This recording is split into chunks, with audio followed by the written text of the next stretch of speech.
Des tapas asiatiques délicieux et des stand-up hilarants, le concept du Goku Comedy Club rencontre un franc succès. Ce nouveau lieu de l'humour parisien est visiblement l'une des bonnes conséquences de cette crise interminable et nous y reviendrons. Son fondateur Vincent Bocara est avec nous aujourd'hui. Bonjour Vincent. Salut. Alors vous êtes venu accompagné de l'un des humoristes qui performe à votre Comedy Club, John Sulo. Bonjour, merci d'être avec Salut, nous. merci pour l'invitation l'équipe. Alors Vincent, j'ai évoqué à l'instant, dans un premier temps, si quelqu'un ou plutôt quelque chose est responsable de l'ouverture de ce club, c'est la crise sanitaire. Vous avez fait le pari fou de transformer un restaurant en Comedy Club. Racontez-nous un peu.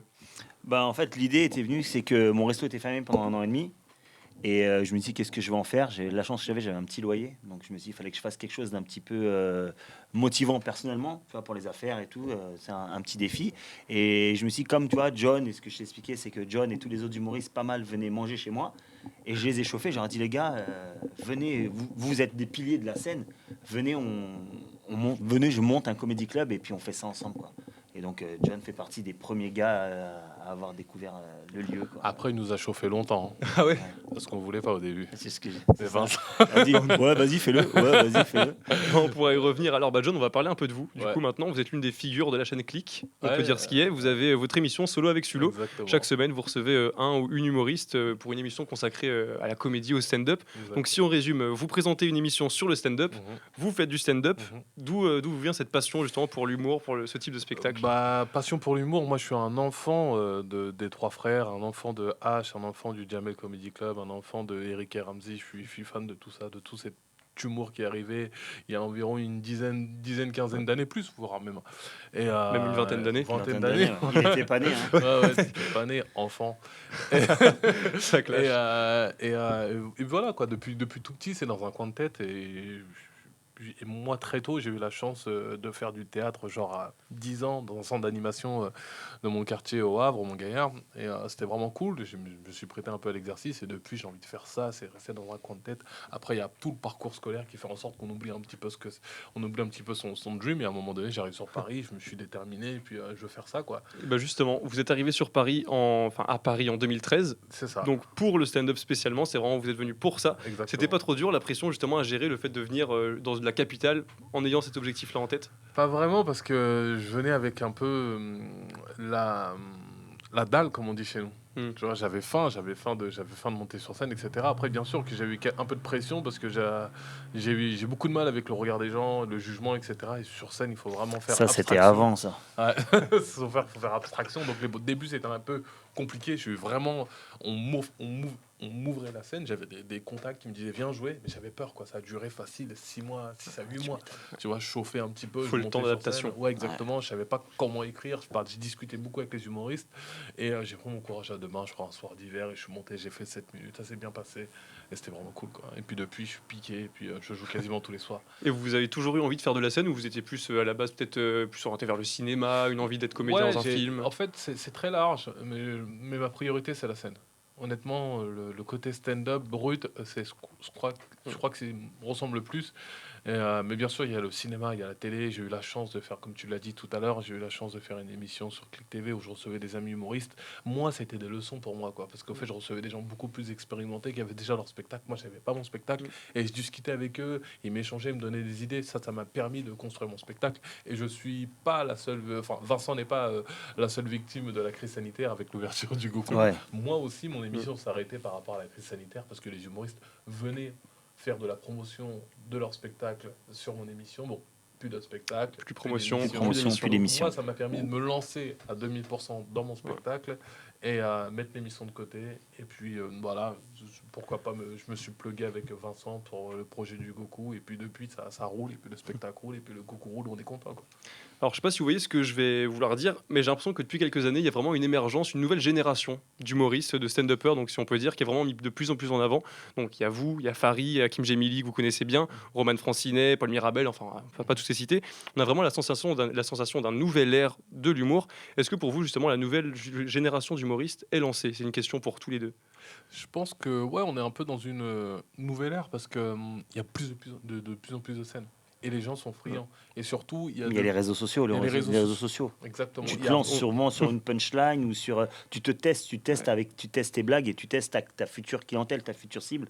Souvent avec des petites vidéos, des petites exactement interactions que ça. tu fais via les réseaux sociaux, tu vois. Et il y a beaucoup plus de chaînes de télé qui achètent des spectacles de stand-up. Il y a Exact. beaucoup plus de diffusion de spectacles de stand-up sur les chaînes de télé. Mm. Et ça marche beaucoup sur les réseaux sociaux, sur YouTube, etc. Il y a beaucoup de Ils ont besoin de stand-up. ça, les gens. Ils ont besoin de ça, les gens. Ils ont besoin de C'est rire aussi après l'effet tout ce qui s'est stand-up passé. qui revient aussi sur le devant un peu de la scène médiatique. Ouais, on peut dire ça comme ça aussi. Hein. On peut dire ça parce qu'en fait, on est un métier où on peut traiter l'actualité très rapidement. Quoi. Ouais. Hier, moi, j'étais sur scène, j'ai fait 5 minutes de test sur ce qui s'est passé à la rentrée avec Jean-Michel Blanquer. Tu vois, on en a rigolé assez rapidement, mais en fait, j'aurais filmé ça, j'aurais mis ça sur le réseau, j'aurais peut-être fait un petit truc, mais en fait, c'est la simplicité de notre métier. Quoi. C'est à la fois c'est dur parce que on se met en danger, on ne sait pas vraiment comment ça va prendre, mais à la fois aussi il y a le côté jouissif, il y a le côté risque, donc c'est ce qu'on kiffe dans le métier. Vous avez un peu parlé des réseaux sociaux. C'est une chance justement pour cette nouvelle génération que vous incarnez, la chance d'avoir les réseaux sociaux qui sont là. Les anciens comme Gad Elmaleh, etc. Bah, ils n'avaient pas du tout ça à l'époque. Bah en fait c'est comme la musique. J'allais Aujourd'hui dire la pareil, musique, ouais. C'est comme le stream et le, Ouais, et tu le n'as physique, quoi. plus besoin des maisons de disques pour entre guillemets te faire voir. Tu vois, avant tu avais besoin de maisons de disques, d'attachés de presse, etc. Fallait faire de la télé, Et fallait de te faire des prendre médias. une douille dans ton contrat. Honnêtement, tu vois, tu avais ce genre de parcours qui était entre les années 90 et fin 2005, fin début 2010. Mais aujourd'hui, avec l'ère des réseaux sociaux, d'Internet, il suffit que tu fasses ton petit bonhomme de chemin tranquille, tu gardes ta ligne, tu envoies ton petit contenu à gauche, à droite, c'est relayé, bah, tu n'as plus besoin. C'est en fait, quand tu arrives à un certain stade, peut-être que tu vas avoir besoin de quelques relais, etc. Mais tu vas pouvoir remplir ta salle sans comment dire, le chemin... l'ancien chemin quoi. Bah, l'avantage, c'est que du coup, vous pouvez vous constituer une vraie fanbase, si on dit ça comme Ah ça, oui. sur les réseaux avant de faire de la scène, avant d'avoir des rôles, etc. Ouais, exactement, franchement. Bah, c'est un CV en fait. C'est un CV. Le fait d'avoir tant de followers sur les réseaux, tant de vues sur YouTube, tant de machin, c'est ce que tu rajoutes complètement dans ton CV, en plus des émissions, en plus des films ou peu importe de ce que tu fais avec, quoi. Et au niveau de la nouvelle génération, justement, qui est en train de péter, si on dit ça comme ça, est-ce que vous pensez que plus tard, ou même maintenant, un humoriste comme Hakim Gemili, Roman Francine ou quoi, va être ou est déjà considéré comme le Gad Elmaleh de la nouvelle génération, par exemple? C'est un exemple parmi tant d'autres, hein, évidemment. Honnêtement, ouais, parce qu'au fait, on est très jeune. Ouais. Frérot, moi j'ai à peu près 30, Hakim il a 30. Ils sont jeunes, dis donc. Le stand-up, c'est un métier qu'on peut faire jusqu'à 50, 70, même plus, tu vois ce que je Ouais. veux dire. Ouais. Il y a des, Il y a Dave Chappelle qui est à Paris, là, tu vois. Dave Chappelle, 150 balles la place, c'est sold out, tu vois. Et c'est quoi, c'est à 50 ans, il a quel âge Il a plus de tu vois 50 ce que ans. je veux dire, C'est des mecs qui ont vraiment c'est de la plus vieux que bouteille, quoi, tu Jay-Z, vois. donc il a plus de 50 ans, le gars. Jason Brokers qui disait je vais être vraiment bon dans le stand-up dans 10 ans.